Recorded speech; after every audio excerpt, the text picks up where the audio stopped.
Hello' everyone, welcome back to my another blog. আজি হৈছে বৃহস্পতিবাৰ আৰু এতিয়া বাজি গৈছে আবেলি 4টা।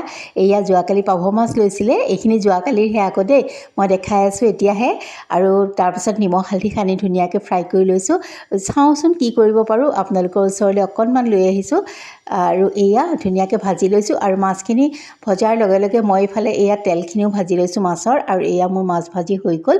তাৰপিছত ব'লক দেখাওঁ কি কৰোঁ। হেল্ল' এভৰিৱান, এতিয়া মই আছোঁ পাকঘৰত আৰু বনাবলৈ লৈছোঁ মাছ। ভাবিছোঁ আপোনালোককো লগত লৈ লওঁ। আজিনো কেনেকৈ বনাওঁ, আজি পাভ মাছ অকণমান বনাইছোঁ জিকা দি পেলাই, মানে নেমু চেপি। আৰু বাকী মই অকণমান বনাম বেলেগ ধৰণে নহয় আৰু সকলোৱে বনাই থাকে। তথাপিও আজি মই অকণমান এয়াকৈ বনাম, সৰিয়হ দিম। এই সৰিয়হ মই এয়া তিয়াই থৈ দিছোঁ, এইখিনি সৰিয়হ মই তিয়াই থৈ দিছোঁ। সেইখিনি লগত বিলাহীখিনি পেষ্ট বনাই ল'ম, পিঁয়াজ আৰু অকণমান আছে আলু, জিকা এনেকৈও আছে। তাৰ লগত চব্জিটো নিদিলেও কথা নাই, কিন্তু আমি চব্জি খাই যিহেতু ভাল পাওঁ, সকলোৱে চব্জি খাবলৈ মানে এয়া কৰে। টেঙাখনত অকল চব্জি নিদিয়াকৈ বনালে বেয়া পায়। মই অকল সৰিয়হ আৰু বিলাহী দিও খুবেই ভাল পাওঁ, পিঁয়াজ অকণমান দিলে। কিন্তু যিহেতু ঘৰত সকলোৱে চব্জি লাগেই, গতিকে অকণমান চব্জি তাতে মই যোগ কৰিম। আৰু লগতে অকণমান মই নেমু দিম, ইমানডোখৰ নিদিওঁ, গোটেইখিনি আছে অকণমান কমাই দিম। আৰু ব'লক তেনেহ'লে এতিয়া আমি পটাপট বস্তুখিনি ৰেডি কৰি লওঁ আৰু আপোনালোককো লগত লৈ লওঁ। সৰিয়হকেইটা মই এনেদৰে ধুই ল'লোঁ। ইয়াত ধুলে পানীটো বালিটো সৰি যায়, সেইকাৰণে মই এনেকৈ ইয়াতে এতিয়া দি ল'লোঁ। আৰু ইয়াতে মই বিলাহী দিম।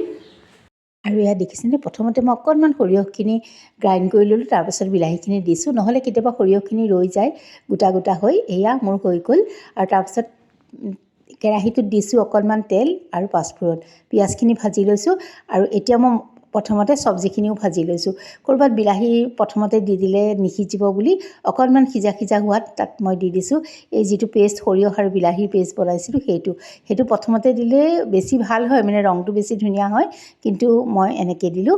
আৰু তাৰপিছত হালধি নিমখ দি পেলাই ধুনীয়াকৈ ফ্ৰাই কৰি লৈছোঁ। ইমানখিনিয়ে, ইয়াত আৰু একো বেছি নাই, খালি হালধি নিমখ কণেই দিছোঁ, অন্য একো মা মছলা দিবলগীয়া নহয়। তাৰপাছতে ভালকৈ ভজা যোৱাত দি দিলোঁ মই অকণমান উতলা পানী, আৰু সেইখিনি ভালকৈ উতলিবলৈ দিম। তাৰপাছতে মই ভাজি থোৱা পাভ মাছকেইটা দি দিছোঁ। একোৱেই নাই, চিম্পুল এখন মানে টেঙাৰ এয়া ৰেচিপি এটা।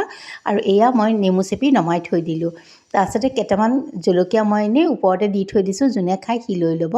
আৰু এয়া ৰিয়া গ'ল আজি ৰাতিপুৱা দেই, এয়া তাইকো অকণমান দেখাই দিছোঁ। আৰু সেইকণ সময় অকণ লৰালৰিয়ে হয়। তাৰপিছত কাৰণ তাই 10টাত পাবগৈয়ে লাগে যিহেতু সেইখিনি। তাৰপিছত এয়া তাইক পঠিয়াই লৈ আকৌ যাওঁ ব'লক এওঁৰ কাৰণে। আৰু এওঁ একদম ৰেডি হৈয়ে আছে, আহিয়ে কি এয়া ধুনীয়াকৈ এওঁৰ কাৰণেও ভাত বাঢ়ি দিলোঁ। আৰু দেখাই দিছোঁ অকণমান কাঁহীখন, একো নাই, ভাজি দালি দৈ আৰু বৰ ভাজিছোঁ, সেই বৰ কেইটামান দি দিছোঁ। বাছ ইমানেই আছিলে আজিৰ থালিখনত। আৰু এয়া এওঁ ৰেডি হৈয়ে আছিলে, আৰু এওঁক দি লৈ এওঁক পঠিয়াই লৈ মাকো খুৱাই ল'লোঁ। লৈ পেলাই এয়া মোলৈ আজি যিহেতু মই অন্য নাখাওঁ, এয়া অ'টছ আৰু আটাৰে চিলা এখন বনাইছোঁ, এনেকৈয়ে খাম। অকণমান চাইডে ঘিউ দি দিছোঁ, আপেল আৰু লগত কল কাটি লৈছোঁ, মৌ দি দিছোঁ, বাছ আৰু চিলাখন লৈ লৈছোঁ। আৰুনো কি লাগে, আৰু ইমানখিনি ব্ৰতত হয়নে নহয়, ইয়াতকৈ বেছি খোৱা ভাল নহয়।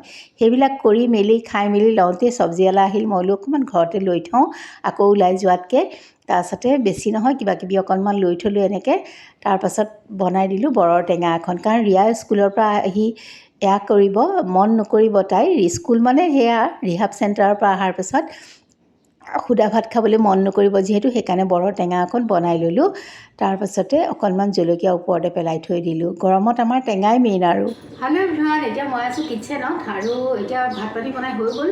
আৰু আজিতো মোৰ ফাষ্টিঙে, বৃহস্পতিবাৰ। আৰু এতিয়া চাফাই কৰিব চলিব। আৰু কিটচেনত মানে কি হৈছে জানানে, গৰম পৰাৰ পৰা কেতিয়া ইয়াৰ পৰা ওলাওঁ, কেতিয়া ইয়াৰ পৰা ওলাওঁ, এনেকুৱা লাগি থাকে। আৰু কি হয়, অকণমান ভিডিঅ' চিডিঅ' কৰি থাকিলে সময়ো লাগে বাৰু, লাগিবই আৰু সেইখিনি, কিন্তু উপায় নাই। মানে যিমান পাৰোঁ পটাপট পাকঘৰৰ পৰা পলাবলৈ ইচ্ছা কৰোঁ। আপোনালোকৰ বাৰু হৈছে নাই তেনেকুৱা? আৰু ব'লক এতিয়া চাফা তাফা কৰি লওঁ। আৰু কি হয় জানেনে, বনাই থাকোঁতেতো মনত এটা উৎসাহেই থাকে, ইয়াৰ পিছত এইটো এনেকৈ কৰোঁ, সেইটো তেনেকৈ কৰোঁ। কিন্তু এই যে বনাই হোৱাৰ পিছত মানে চাফাই পৰ্বটো, তেতিয়া আৰু মনটো একেবাৰে নিৰুৎসাহী হৈ যায়। মানে কেতিয়া হয় এনেকুৱা লাগে। আৰু পাকঘৰটো ভালকৈ চাফা হৈ নাথাকিলে পিছত সোমাবলৈও যিহেতু এলাহ লাগে, সেইকাৰণে আৰু নাই বোলো ভালকৈ চাফা তাফা কৰি একেবাৰে ওলাই যাওঁ। সেইখিনি হোৱাৰ পিছতহে মই আজৰি হওঁ। আৰু সময়খিনি দেখোন পটককৈ যায়েই। তাৰপিছত অকণ আজৰি হৈ ইটো সিটো কৰোঁতে 3টা বাজিব হয়েই। মা ভাত খালে, আজি মই ভাত নাখাওঁ যিহেতু, গতিকে মা অকলেই খালে। আৰু তাৰপিছত মা ৰৈ আছে, আকৌ ৰিয়া আহালে দেই। এইজনী চাওক 3টা বাজি আৰু ৰিয়া আহি গ'ল, আৰু মাও এয়া ভাত পানী খাই ইয়াতে বহি আছে। তাৰপাছতে একে ভাগৰুৱা হৈ আহিছে আৰু এইফালে এয়া মোৰ জাও আহি গ'ল স্কুলৰ পৰা। তেন্তে আজিলৈ আহোঁ।